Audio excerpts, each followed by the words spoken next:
and Abhishek in particular, given that you're a Middle East sort of based, given that you have sight of so many different industries and obviously employers, firsthand and how their sort of employment practices, it would be great to hear from you or Helen about how you're seeing sort of any challenges and any bright spots and trends in Vietnam. Yeah, sure. I can talk about it briefly. In the Middle East, I agree with all the points highlighted by the panel. But in the Middle East, we are seeing a lot of push on the diversity side. There was a time when from the diversity was only related to the language skills. Telling you from the recruitment point of view, I can tell you from my 6 years experience in the Middle East. There was the only diversity angle in a job description used to be a language skill set that the organization were looking for.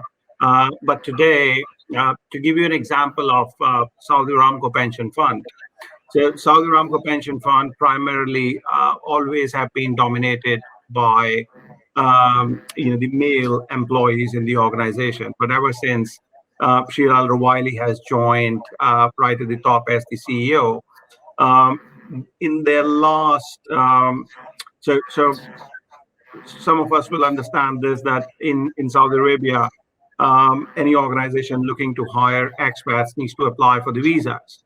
So this time, when with SAYA, the Saudi Aramco Pension Fund, when they've applied for their visas, they have categorically asked out of 15, 5 visas for the female employees. So this is how the diversity inclusion has been taken care in some of the organizations.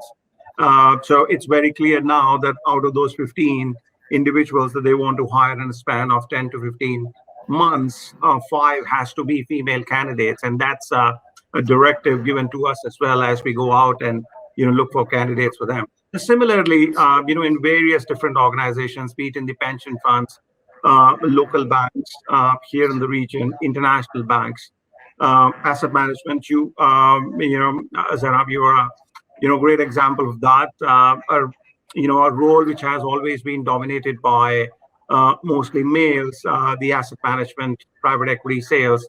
You have been building a team which is full of diversity, particularly on the gender equality point.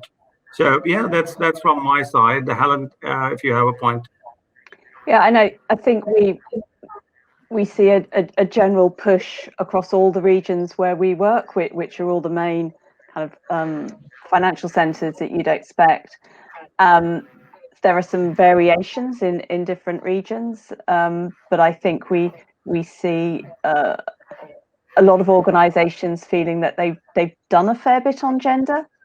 It's by no means done, but they've made progress, and now it's those perhaps some more challenging as to how to really make systematic differences, particularly around wider ethnicity representation, bringing disabled people into the workforce, particularly much more around LGBTQ rights. So we're seeing a lot of diversity, which I think makes sense.